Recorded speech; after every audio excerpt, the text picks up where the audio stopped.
Today I will be presenting my topic, the Unrepresented Chicago of 1893. The late 19th century was a turbulent time. The world was changing in an unprecedented manner, leaving everyone bewildered.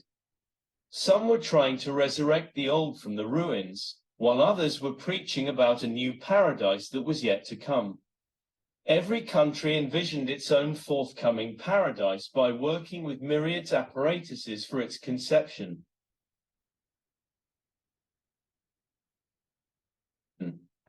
In this new machine age, new technology aided in this spread of content. Through the rise of such technology, sketchbooks started getting replaced by cameras. The cameras helped to bridge the gap between the Occident and the Orient, Europe and the New World, and most importantly, between us and them. All this can be attributed to the spread of the image. The image carried with itself the capacity of meaning to disseminate whatever truth or propaganda it contained to what we may call the lived space.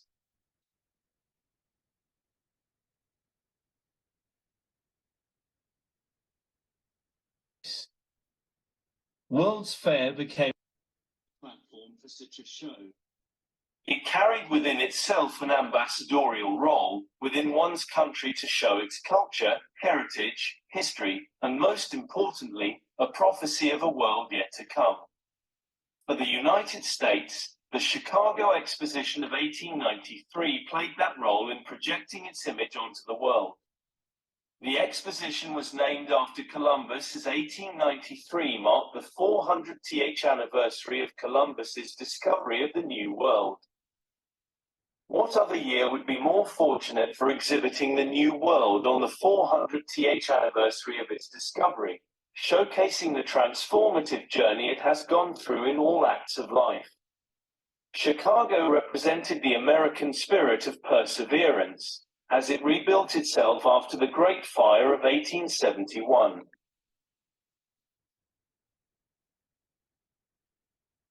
A postcard was a collectible item, a souvenir, a gift, and a prime tool in spreading the glimpses of the prospective show.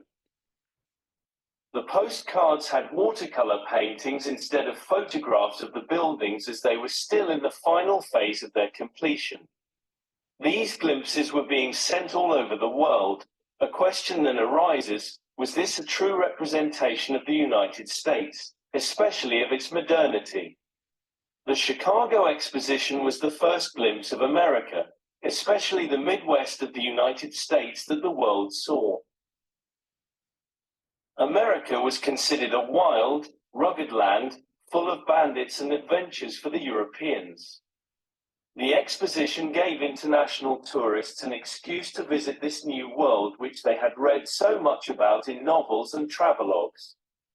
Steamships made the journey easier, faster and cheaper for tourists to come from all over the world. But when they laid their eyes on Chicago, they saw two different cities, one white, one black. One Chicago, built for the exposition, an artificial, ephemeral city. So artificial that coal was banned from the white city to conserve its whiteness. The other was the city made out of steel and concrete, skyscrapers, factories, and squalors, the real city, the Black City.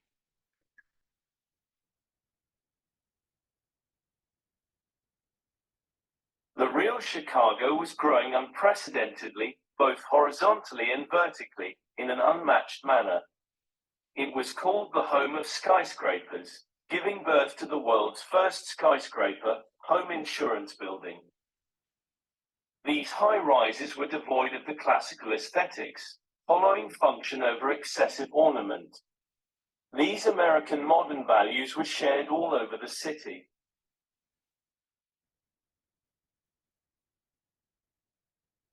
When William Archer, a journalist visiting Chicago, wrote about these buildings, he said, "Chicago proportion goes along with mere height, and many of the business houses are if not beautiful, at least aesthetically impressive. For instance, the grim fortalice of Marshall, Field and Company, the Masonic Temple, the Women's Temperance Temple, and such vast cities within the city as the Great Northern Building and the Monadnock Block.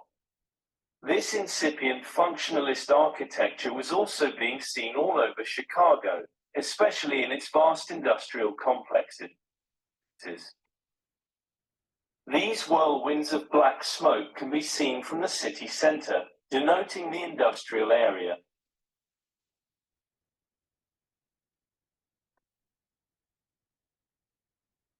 The stockyard, the Pullman train factory, and Illinois steel factory were some of the vast industrial complexes on Chicago's periphery, contradicting with the image of Chicago produced by the exposition, as it was a manufacturing and commercial metropolis.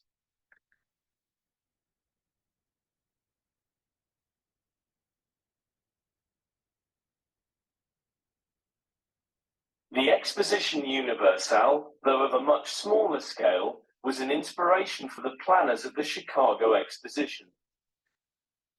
A team was sent to study the Exposition Universale. This is why a resemblance can be seen in the planning of the two. The Champ de Mars of Paris can be seen replicated with the buildings around the basin area.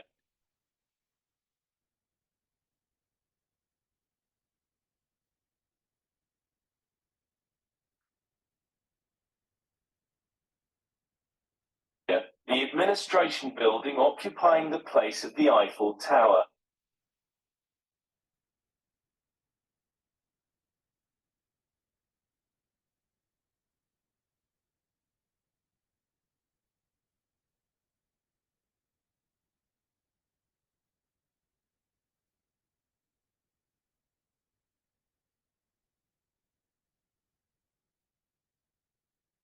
Although both occupied different parts of their cities, on the periphery, a separate man-made island was constructed for the exposition in Chicago, while in Paris, military parade grounds were evicted in the city center for the exposition.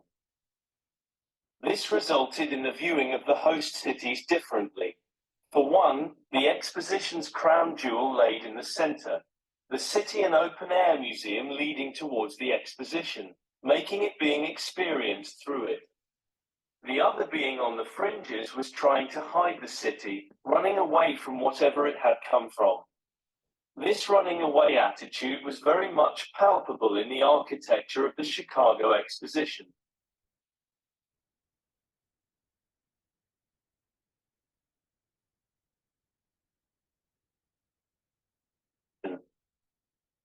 The two lead architects responsible for the exposition were Daniel Burnham and John Root. Burnham was trained locally while Root received some initial training in Liverpool. Although these two architects mainly practiced in Chicago, the principal buildings were given to architects from New York and Boston. This suggests that the exposition reflected a cohesive picture of American thought in architecture. The question then is that was this thought of as a representation of America? The majority of the architects who participated in the Chicago Exposition were trained in Paris through different schools and institutions.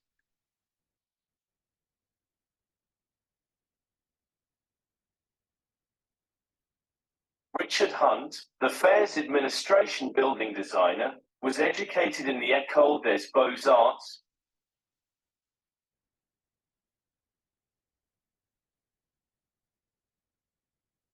Robert Peabody, the architect of the Machinery Hall, studied in Paris.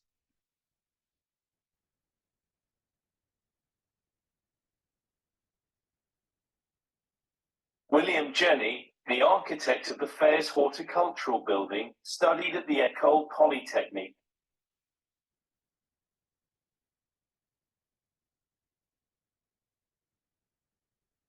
This dichotomy between the two expositions resides at the subliminal level.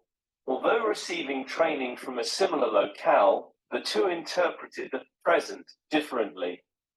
One dwelling in the past, or a forcibly made-up past, and the other integrating new players in the design, the engineers.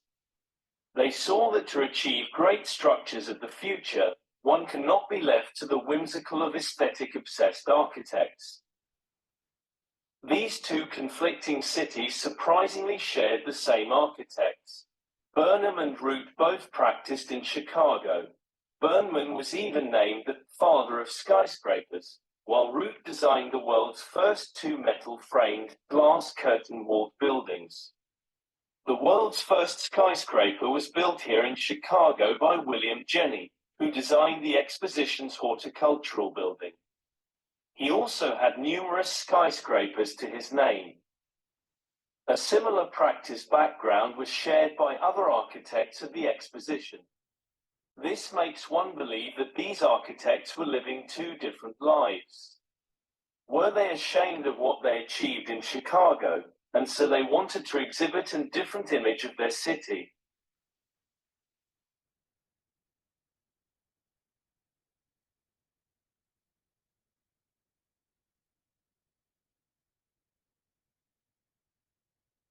An architect did exist who spoke the same language in both cities, preserving his stance. Louis Sullivan, who was pushed to the periphery of the show, his transportation building was the only building that won praise in the official report of the Exposition. Off the Exposition's ground, he won both local and international praise for his modern architecture. His auditorium building was mentioned as not only matchless, but a feeling for beauty by the French commentators.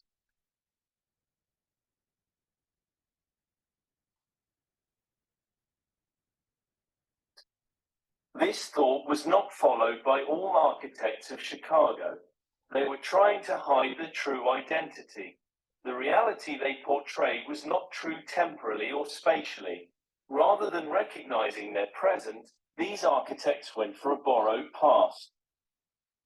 This pretentious borrowing could be associated with an act to impress the bourgeois as they frequently visited Europe for holidays.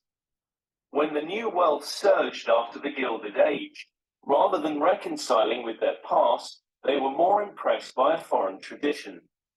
Unimpressed with their own belonging, they went for something not theirs. This did more damage than good in putting forth the true American representation of modernity. Viewing the Chicago Exposition in hindsight, one can now truly talk whether it created a lived space representing America. The lived space it was trying to portray did not exist. The true America existing outside the Exposition was not represented. America was a cradle of modernism at that time, and the architects of the Exposition were somehow ashamed of their present. It took America 40 years to truly present its representation of the future when the World's Fair came back to Chicago in 1933 for the Century of Progress International Exposition. This time, Chicago was not unrepresented. Thank you.